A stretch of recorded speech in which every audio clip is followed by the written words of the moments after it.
Hola chicos, ¿cómo les va? Bueno, en esta presentación vamos a ver un poquito lo que es soporte y mantenimiento nutricional y los dispositivos que se utilizan para lo que es este tipo de terapia nutricional, cuando el paciente no lo puede hacer por vía oral, ¿sí? Ustedes tienen que tener en cuenta que la terapia nutricional, tanto de soporte y o mantenimiento, es una serie de procedimientos terapéuticos que apuntan al mantenimiento justamente del estado nutricional del paciente, ¿sí? Y que cuando el paciente no lo puede hacer por vía oral, existen una serie de medidas terapéuticas para poder alimentar a este paciente. Estas medidas terapéuticas van a consistir en sonda nasogástrica, sonda orogástrica y también la nutrición parenteral. Y también hay alguna serie de procedimientos quirúrgicos cuando las sondas no se pueden aplicar, que son la gastrotomía y la yeyostomía, que vamos a ver una idea sintetizada de lo que es cada uno de ellos. Bueno, ¿qué son las sondas nasogástricas o orogástricas? O sea, la sonda va a ser lo mismo, que es el tubo que se introduce ya sea por nariz o boca hasta el estómago, pasando por el esófago. ¿Cuál es la característica de que uno sea nasogástrica y el otro orogástrica? Es el orificio de ingreso de la sonda hacia el estómago, ya sea por nariz o por boca, ¿sí? Por lo general están confeccionados de PVC, silicona o poliuretano y el diámetro lo medimos en French, al igual que las sondas vesicales, ¿sí? Y su numeración también aumenta, al igual que las sondas vesicales, de 2 en 2, por ejemplo, 6, 8, 10, 12. ¿Cuáles son las indicaciones para colocar una sonda nasogástrica? Cuando hay residuo gástrico y hay que aspirar este contenido, cuando hay algún tipo de intoxicación, entonces se coloca una sonda nasogástrica y se le hace un lavado gástrico. Cuando el paciente no se puede alimentar por vía oral, se utiliza para una sonda nasogástrica para justamente pasar la alimentación. Cuando un paciente está con vómitos inconversibles para evitar una posible broncoaspiración, cuando hay un diagnóstico de hemorragia digestiva en la vía alta, o cuando hay algún postoperatorio de cirugía digestiva, también suele estar indicado la colocación de una sonda nasogástrica. En cuanto a las contraindicaciones, si hay algún tipo de obstrucción, ya sea rinofaringia o esofágica, cuando hay algún tipo de anomalía de la coagulación, porque puede provocar algún tipo de sangrado, cuando hay hemorragias intestinales agudas, obviamente si hay un traumatismo facial severo, o cuando hay traumatismo en base de cráneo, no se coloca nasogástrica sino orogástrica, y cuando hay presencia de varices esofágicas. ¿Qué materiales necesitamos para la colocación? Guantes de examinación, como mínimo 2 pares, que se nos pueden ensuciar, se nos pueden romper, entonces tenemos que tener por las dudas para no estar yendo y viniendo. Bandejas, sonda nasogástrica que va a ser adecuado al calibre al paciente que vamos a tener, el calibre va a ser adecuado al paciente al cual se lo vamos a colocar. Gasas, campo o toalla limpio, lubricante hidrosoluble, jeringas de 50 mililitros, que las jeringas son jeringas de Tomei o jeringas de Bonneau, en el caso del paciente adulto, porque es lo que va a poder insertarse bien en la parte de la sonda, y en el caso de pacientes pediátricos de 10 mililitros. Estetoscopio, cinta hipoalergénica IO apósito transparente si hay, según normas de la institución, vaso sorbete y pinza Kocher. En cuanto al procedimiento, como siempre, ante cualquier procedimiento vamos a identificar al paciente, le vamos a contar y le vamos a informar en qué consiste la técnica. si puede tener molestias o no y que necesitamos de su colaboración. Nos vamos a colocar los guantes de examinación, a posicionar al paciente en una posición foul, más o menos 30-45 grados, con una ligera extensión del cuello y en el caso de que se permita con las rodillas flexionadas, salvo que el paciente esté inconsciente. Vamos a elegir el calibre de la sonda, a juntar todo el material y lo vamos a tener al lado del paciente. Vamos a comprobar la permeabilidad de las fosas nasales, o sea que vamos a inspeccionar en busca de adenoides, en busca de pólipos que nos pueden dificultar la colocación de la sonda nasogástrica, y vamos a realizar un lavado de manos previo a la colocación de la sonda. Después de haber preparado todo el material, haberle explicado al paciente, habernos sacado los primeros guantes de examinación y nos lavamos las manos, o sea, habiéndonos lavado las manos, nos colocamos de nuevo los guantes, vamos a poner sobre el pecho del paciente nuestro campo o nuestra toalla y vamos a medir la longitud a insertar de la sonda. ¿Cómo lo hacemos? Colocamos la punta de la sonda, la punta que está fenestrada en la nariz, eso lo llevamos al lóbulo de la oreja y del lóbulo de la oreja al apéndice cifoide. Si fuese orogástrica, ¿qué hacemos? Desde la mitad de los labios, o sea, en la zona central de los labios, lo llevamos hacia el lóbulo de la oreja y del lóbulo de la oreja hacia el apéndice cifoide, ¿sí? Esa va a ser la medida que nosotros tenemos que introducir y lo tenemos que marcar. Lo podemos marcar con una tela adhesiva, ¿sí? Una vez que ya tengamos la longitud a introducir, vamos a lubricar el extremo de la sonda con lubricante hidrosoluble. Le vamos a pedir al paciente que agache un poquito la cabeza y vamos a empezar a introducir la sonda. Una vez que empezamos a introducir la sonda, posicionamos la cabeza en una leve extensión y la hacemos progresar hasta que llegue a la marca. Si el paciente está consciente y puede colaborar, a medida que vamos introduciendo la sonda, le vamos a pedir que vaya tragando, ¿sí? Que haga como pequeñas degluciones hasta que nosotros notemos que la sonda pasa la glotis, ¿sí? También, para facilitar estos movimientos de deglución, le podemos ofrecer al paciente que trague pequeños sorbos de agua, ¿sí? A medida que el paciente va tomando agua, es el momento de que nosotros, cuando el paciente va a tragar esa agua, ahí tenemos que aprovechar para introducir rápidamente la sonda, ¿sí? Hasta que llegue a la nariz, hasta que llegue, perdón, a la marca que nosotros previamente hicimos, ¿sí? Si ustedes encuentran algún tipo de resistencia al introducir la sonda o que el paciente presenta unas marcadas náuseas, entonces vamos a pedirle al paciente que abra la boca y vamos a controlar que la sonda no esté doblada, porque a veces es tanta la resistencia que el paciente hace que la sonda se dobla y se ve en la zona de la garganta, ¿sí? Si pasa esta situación, tenemos que retirar la sonda, limpiarlo con una gasita, volver a colocar el gel hidrosoluble, esperar un ratito y volver a introducir, ¿sí?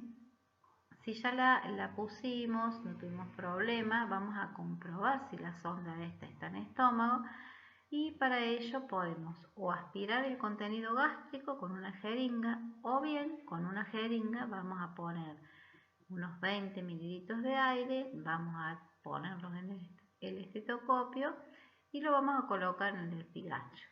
Cuando ya tengamos el estetoscopio listo, lo vamos a situar sobre la campanita, la vamos a situar sobre el epigastrio y ahí vamos a introducir de manera rápida esos 20 aires que colocamos en la jeringa y que lo pusimos en la punta de la sonda, y vamos a sentir como un gorgoteo.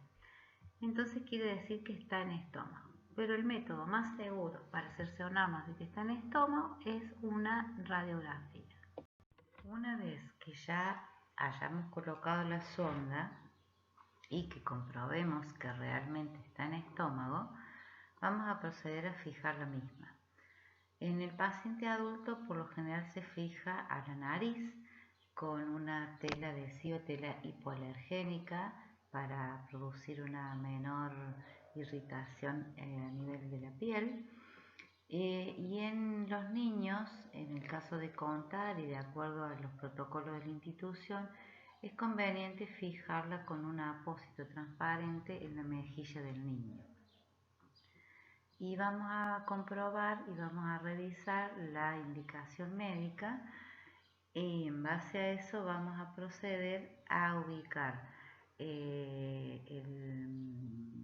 el extremo distal de la sonda, le vamos a colocar un tapón si tiene que estar cerrada o una bolsa colectora. En adultos se les sabe poner un circuito de recolección de diuresis. Eso se le coloca a los pacientes adultos porque su débito sabe ser mayor y se la fija al soporte de la cama para que drene por gravedad.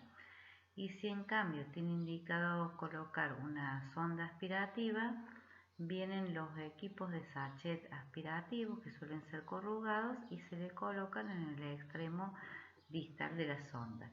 En caso de que no haya un sistema aspirativo, lo que se suele hacer es un sachet de solución fisiológica o de dextrosa, sachet vacío que se tenga, se lo comprime bien y se lo coloca en el extremo distal de la sonda y eso actúa como un reservorio aspirativo.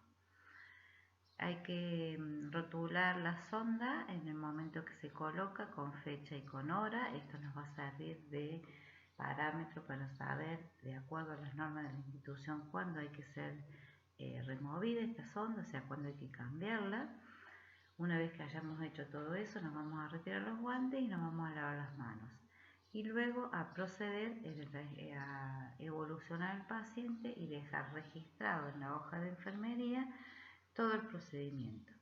La fecha, la hora, el número de sonda que se colocó, débito si lo hubo, signos y síntomas del paciente, como por ejemplo si presentó náuseas, si presentó sangrado nasal, etc. Otro tipo de sonda que podemos llegar a encontrar son las sondas transpilóricas. Estas sondas transpilóricas también son tubos que se introducen ya sea por la nariz o por la boca, pero van a llegar a la parte superior del intestino. Por lo general, por las sondas transpilóricas, lo que se administra son alimentos cuando el paciente está sometido o tiene indicado alimentación enteral por periodos más prolongados. Son 100% poliuretanos, son radioopacas y tienen en el extremo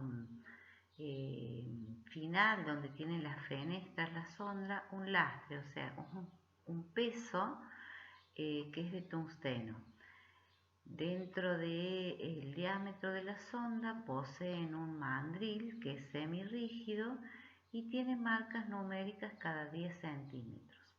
Este mandril hace, porque estas sondas son de poliuretano, son más flexibles. Entonces el mandril lo que hace es que en el momento de la inserción la sonda se mantenga más firme.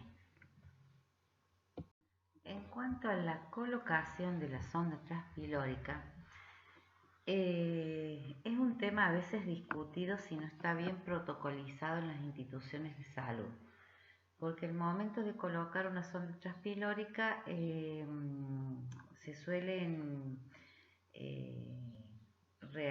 presentar algunos inconvenientes en cuanto a quién le corresponde la colocación de la sonda transpilórica.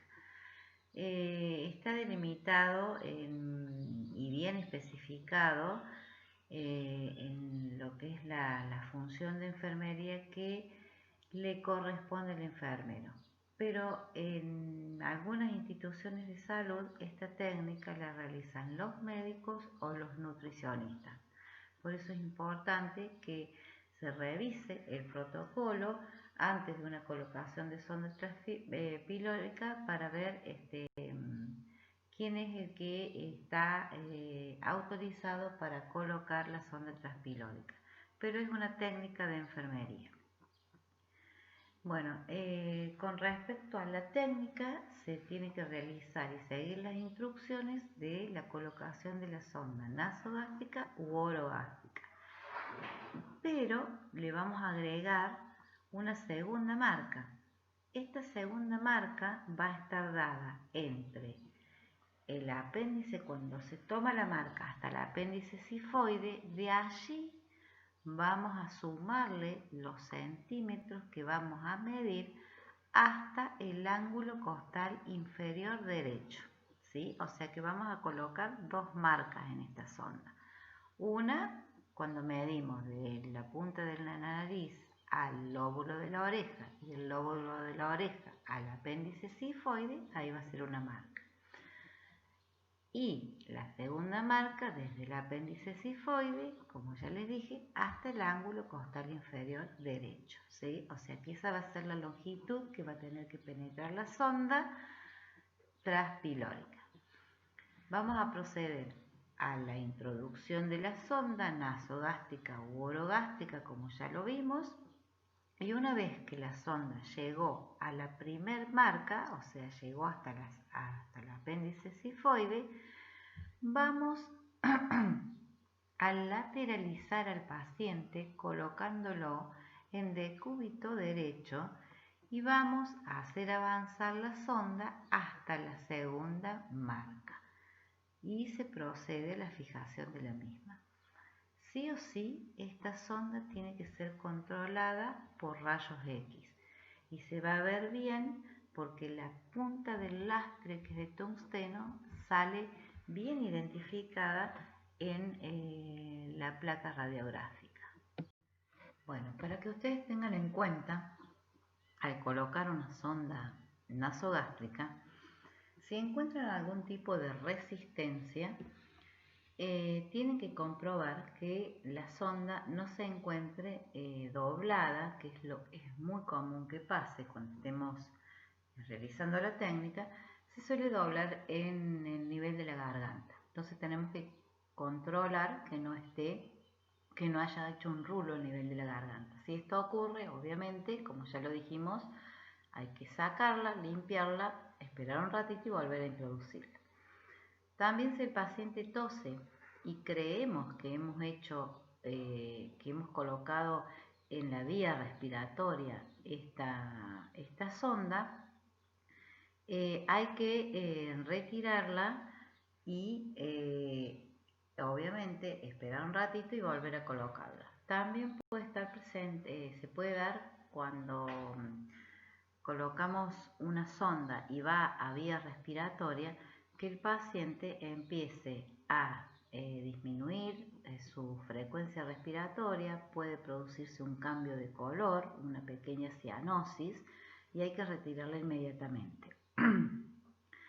También se puede dar que cuando la estamos colocando, la sonda vire y salga y aparezca por la boca.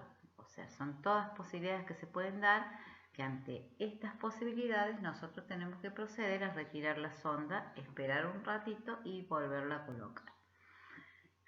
Si no estamos completamente seguros de que la sonda se encuentra en el estómago, no debemos administrar ningún tipo de sustancia por la misma. Si el paciente al momento de estar colocando la sonda presenta un leve sangrado, porque se pueden haber lastimado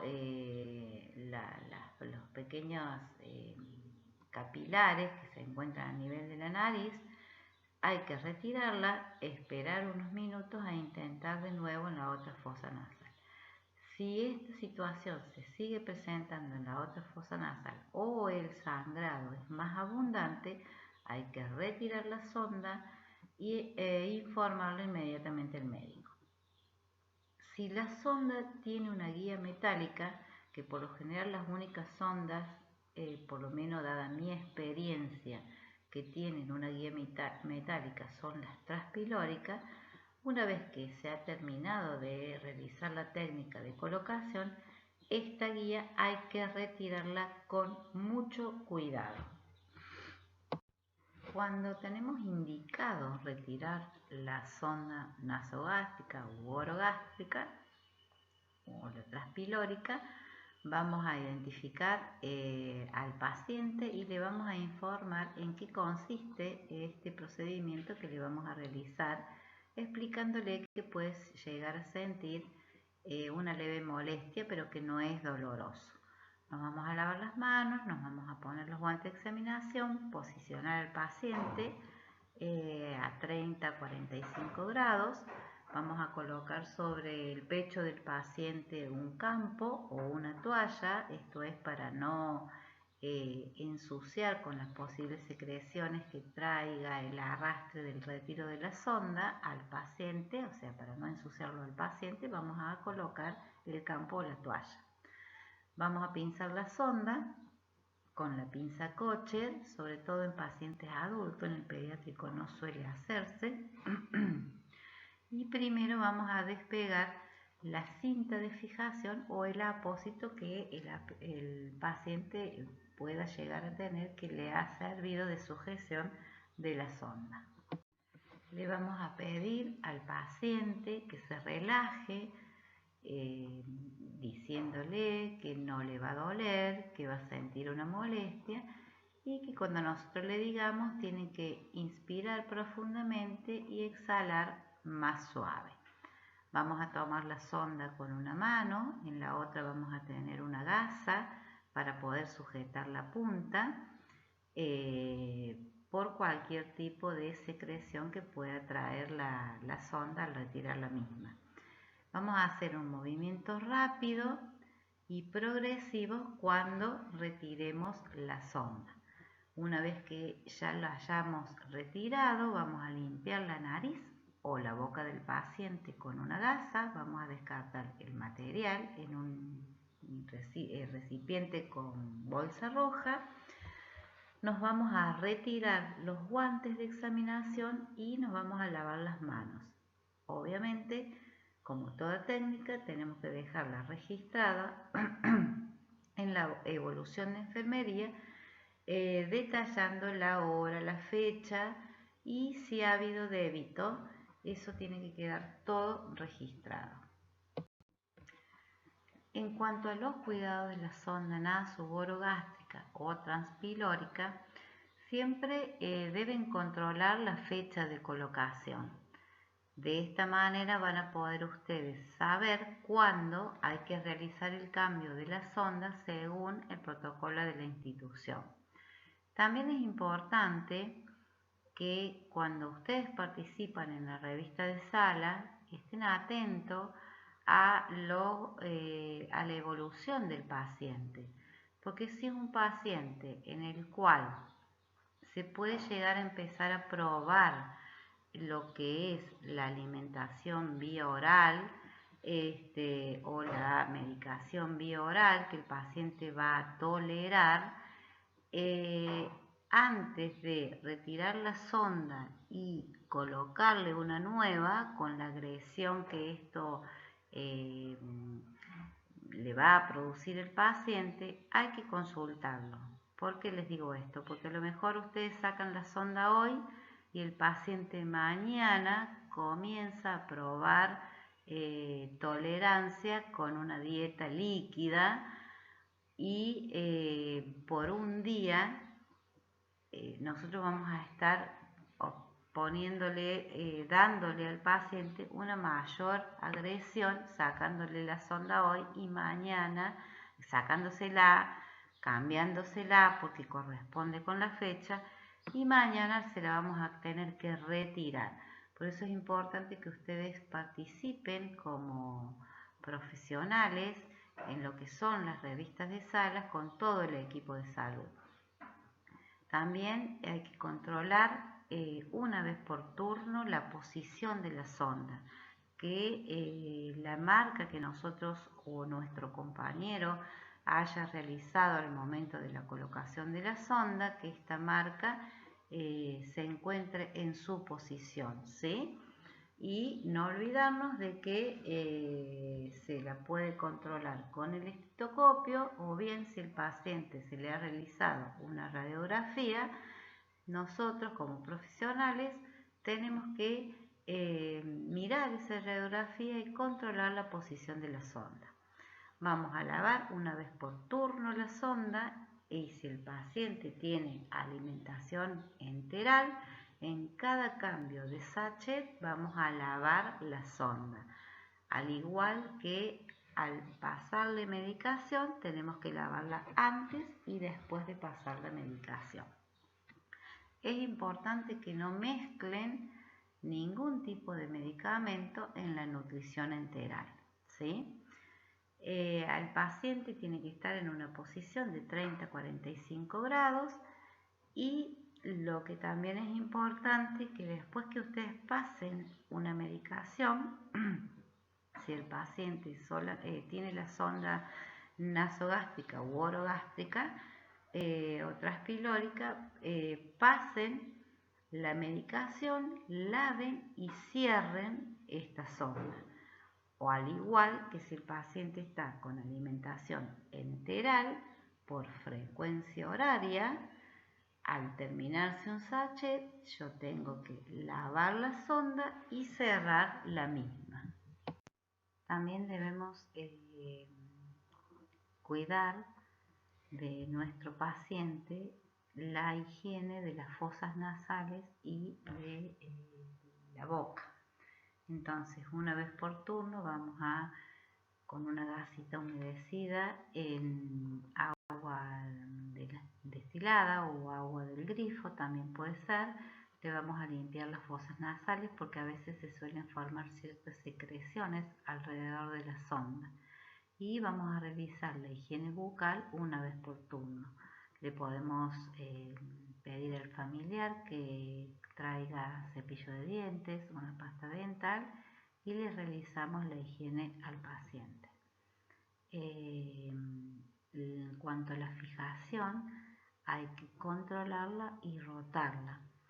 Suele ensuciarse muchas veces la tela adhesiva, la cinta hipoalergénica, con las mismas secreciones. Entonces, ante la presencia de suciedad en la cinta, la vamos a cambiar, y también vamos a rotar la fijación para evitar posibles lesiones en la piel. Los labios se suelen secar mucho de estos pacientes. Entonces, o le pedimos al familiar que traiga algún tipo de crema humectante o nutritiva, o bien buscamos en nuestra institución vaselina sólida y le ponemos una vez por turno en los labios para lubricarlos.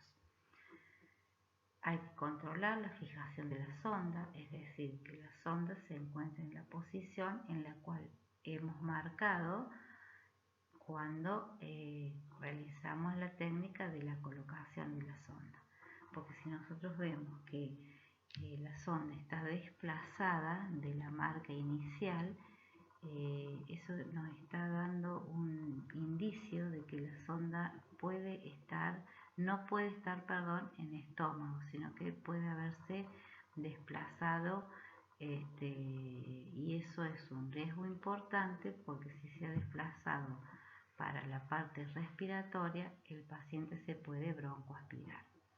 Obviamente, controlar y registrar los débitos que el paciente pueda llegar a tener si se encuentra con una sonda naso u orogástrica o transpilórica abierta o aspirativa.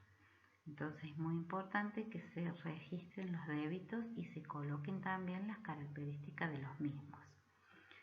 Hay que tener en cuenta que si el paciente tiene colocado una sonda nasogástrica u orogástrica y además una sonda transpilórica, siempre en la sonda nasogástrica u orogástrica vamos a administrar la medicación realizando obviamente lavado antes y después de cada medicación. Y la sonda transpilórica se deja solamente para pasar alimentación, teniendo también el cuidado de realizar el lavado, salvo que haya alguna indicación médica que establezca lo contrario. Bueno, acá les puse una imagen de la ubicación de una sonda nasogástrica u orogástrica. Y esta es la ubicación de una sonda transpilórica, para que ustedes puedan ver y comparar las dos imágenes y puedan visualizar la ubicación de las sondas. Bueno, ustedes pueden llegar a tener que atender pacientes que presenten gastrostomía o yeyunostomía. Hay pacientes que si bien tienen la funcionalidad de su vía gastrointestinal intacta, pero son incapaces de ingerir nutrientes por la vía oral. Entonces, para cubrir los requerimientos nutricionales se le realizan dos intervenciones quirúrgicas. Una es la gastrostomía, que es una intervención quirúrgica que va a consistir en una apertura de un orificio en la pared anterior del abdomen, y donde por allí se le va a introducir una sonda de alimentación que va a ir al estómago. Y la otra cirugía que también pueden llegar a ver es una yeyunostomía, que es una apertura quirúrgica también a través de la piel en la parte frontal del abdomen y la pared del yeyuno. Bueno, aquí le puse algunas de las indicaciones por las cuales el paciente puede llegar a tener una gastrostomía o una yeyunostomía. Cuando existen tumores orofaringeos o esofágicos y cuando hay que asegurar también una alimentación enteral prolongada. Pueden ser también pacientes que tienen alguna alteración en su sistema nervioso central y que no puedan tener una alimentación por la vía oral. En cuanto a las contraindicaciones, las lesiones tumorales en cardias y masas ganglionares que van a comprometer la movilidad gástrica. Y en cuanto a los cuidados enfermeros, los cuidados son exactamente los mismos porque vamos a tener una sonda de alimentación, pero en lugar de estar colocada en la nariz o en la boca, van a estar colocadas en la pared del abdomen. Y a todos los cuidados que ya estuvimos viendo de las sondas, ¿qué le vamos a agregar? Los cuidados de la ostoma, o sea, los cuidados de la piel que ya lo vimos anteriormente. Bueno, como ya les dije, a los cuidados de la sonda hay que agregarle los cuidados de las ostomías, ¿sí? O sea, los cuidados de la piel. Controlar las características de las secreciones periostomas, el color, la temperatura, y también ustedes tienen que saber que después de la cirugía que se le hace al paciente para una gastro, para una yeyunostomía, el paciente sale con una sonda colocada. Después de un tiempo se le coloca al paciente lo que se llama el botón gástrico, ¿sí? Ese botón gástrico, ustedes, tanto la sonda como el botón gástrico, ustedes tienen que ver y controlar que esté en posición adecuada, o sea, que no se haya desplazado. la sonda se fija con puntos, entonces tienen que ver que esos puntos de suturas estén bien adheridos a la piel y que no se haya zafado ninguno. Y también tienen o pueden encontrar pacientes que van a tener una sonda de yeyuno o de gastrotomía, pero a su vez también pueden llegar a tener colocados uno o varios drenajes, ¿sí?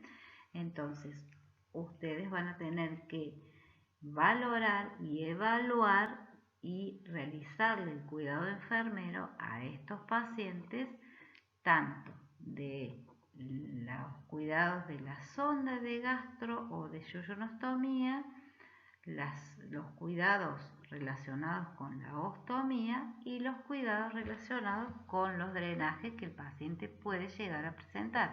Bueno, vamos a ver cuál es el concepto de la nutrición parenteral. La nutrición parenteral es el aporte de nutrientes por vía endovenosa, central o periférica. Como para darles una idea más amplificada. Como sabemos, todos necesitamos comida para vivir. Hay personas que, por ejemplo, no pueden comer nada por boca o por la vía oral porque tienen una disfuncionalidad, ya sea en el estómago o en el intestino. Cuando ocurre alguna de estas situaciones, se le debe proporcionar nutrición a la persona para que pueda nutrirse de otra manera diferente. Sabemos que la digestión normal ocurre cuando los alimentos se digieren en el estómago y en el intestino y son absorbidos por este. A su vez, son transportados por la sangre a todas las partes del cuerpo. La nutrición parenteral no usa la digestión normal en el estómago o en el intestino. La nutrición parenteral es una sustancia líquida preparada artificialmente que se provee a la sangre a través de un catéter intravenoso que puede ser central o periférico. Esta mezcla o esta sustancia que se compone, que se fabrica artificialmente, tiene proteínas, carbohidratos, grasas, ¿qué más? Vitaminas, minerales, y hay que tener en cuenta que pueden venir, depende de la presentación comercial y depende de la necesidad del paciente, lo que vaya a tener, lo que vaya a indicar el médico. Pero podemos encontrar bolsas con 2 divisorios o 3 divisorios. Por lo general, las bolsas de 2 divisorios traen dextrosa y aminoácidos y viene todo junto, y las de 3 divisorios tienen en un compartimiento dextrosa y aminoácidos y en el otro lípidos.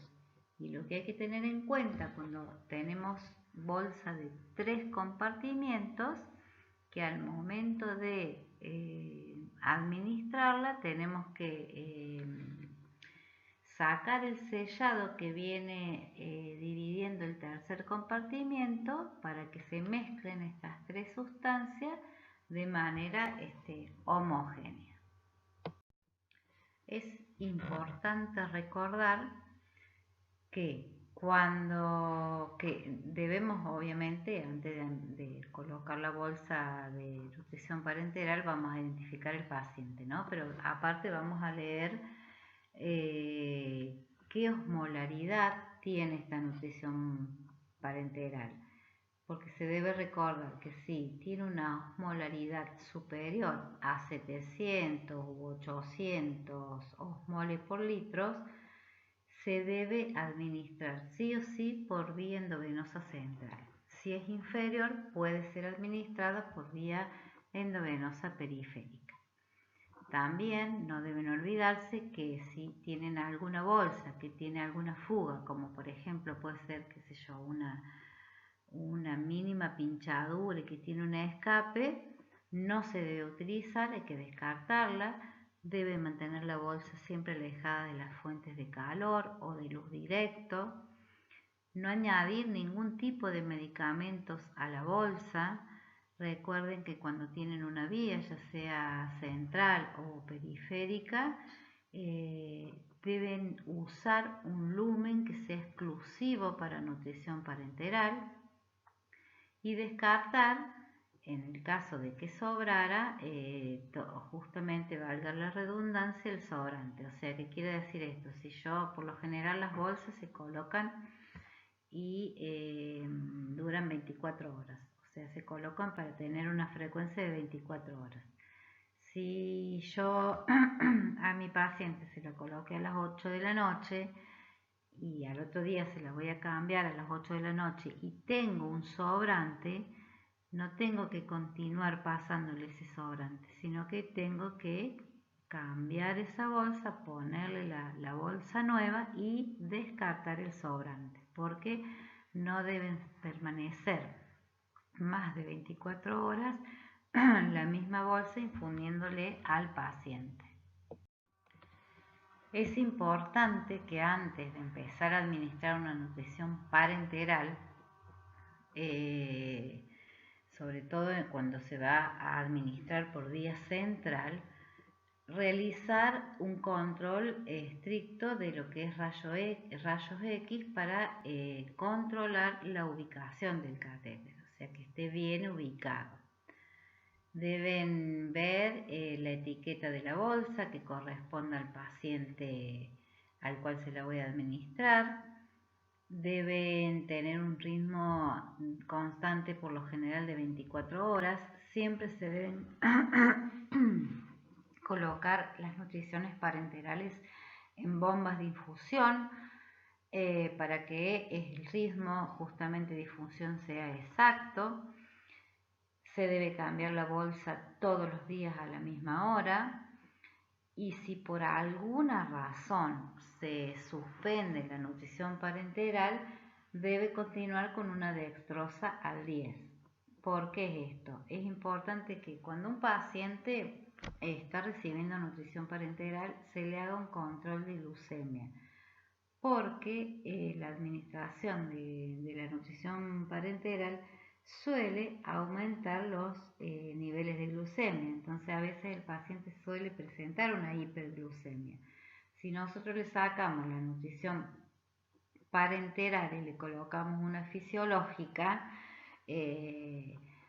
puede llegar a disminuir este valor de glucemia y el paciente puede llegar a presentar una hipoglucemia. Entonces, como para mantener ese nivel, se le coloca una dextrosa al 10. Obviamente todo esto con indicación médica. También se debe considerar un control de biometría hemática y deben recordar que la bolsa siempre se debe conservar en la heladera antes de ser administrada y se debe sacar aproximadamente unos 30 minutos antes de que yo vaya a colgar la bolsa y para que agarre temperatura ambiente. Continuando con los cuidados,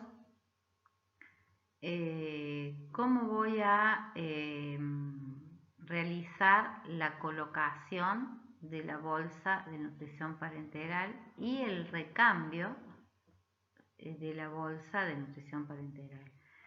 Es importante que sepan que todo se hace con técnica estéril y en el área limpia. Yo voy a vestirme, me voy a colocar bata, gorro, barbijo, guante, todo estéril. Le voy a pedir a mi compañero que me abra un campo y voy a colocar ese campo sobre la mesada del área limpia y allí voy a colocar la bolsa de nutrición parenteral que me va a ofrecer mi compañero y voy a colocar el equipo de infusión para poder conectar este equipo a la bolsa de nutrición parenteral. La voy a purgar y recién ahí va a estar lista para que yo la lleve a la unidad del paciente en una bandeja a cambiarla o a colocarla por primera vez. Siempre recuerden que es lavado de manos antes de colocarme los guantes, después que termino de realizar la técnica.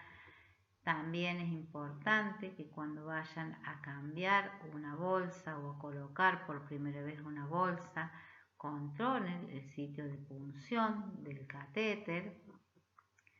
Recuerden que el lumen tiene que ser exclusivo para la infusión de la nutrición parenteral, que no se deben usar llave de 3 vías porque las bolsas de nutrición parenteral, como tienen electrolitos, estos electrolitos suelen hacer como pequeños grumos o pequeñas secreciones en estas llaves de 3 vías y pueden obstruirse, hacer que la infusión no pase a un ritmo constante por más que tenga bomba, que esta suene y suene, y se puede llegar a obstruir la vía por la cual estamos infundiendo la nutrición parenteral. Deben tener en cuenta que las bolsas de nutrición parenteral traen doble envoltorio, o sea, un envoltorio externo que es el que va a tener contacto con toda la superficie, o sea que es como uno lo va a estar manipulando, lo pone en la heladera, lo saca de la heladera, y ese a su vez trae un envoltorio, o sea, adentro trae la bolsa, que es lo que está completamente estéril. Las bolsas de nutrición parenteral son fórmulas estándares y fórmulas que se le preparan especialmente para cada paciente. Eso es una indicación médica que lo va a consensuar con la nutricionista. Es importante que sepan que en pediatría no se utilizan estas bolsas que son los preparados estándares que lo suministra la farmacia, sino que el paciente pediátrico al realizarle los aportes nutricionales que necesita, esto se realiza todo por peso del paciente y de acuerdo a su necesidad nutricional. Por eso es importante que ustedes controlen en la bolsa el nombre del paciente, el contenido y la caducidad, o sea, la fecha de vencimiento de esta bolsa. Y recuerden también que la mezcla debe ser una mezcla homogénea, que no debe tener cuerpos extraños, que no debe tener ningún residuo flotante. Si ustedes observan esto, deben automáticamente descartar esta bolsa, o sea, sacarla, y en el caso de que estuviesen preparando una alimentación para iniciar un tratamiento de nutrición parenteral o para hacer un recambio de bolsa, no deben colocarla, deben avisarle al responsable de farmacia y se la deben de entregar para que éste haga el reclamo correspondiente. Acá les dejo los enlaces para que vean la colocación de la sonda nasogástrica y la técnica de la nutrición parenteral, no la técnica de la vía, sino de cómo se coloca o se cambia una nutrición parenteral. Y este otro enlace es para que puedan ver la alimentación enteral. Bueno, esto ha sido todo lo que corresponde a lo que es la terapia nutricional y en este tema no tienen práctico. Eso, como ya se los dije, no quiere decir de que no lo tengan que leer y lo tengan que saber. Así que, bueno, cualquier duda, como les decimos siempre, Estefanía y yo estamos a su disposición.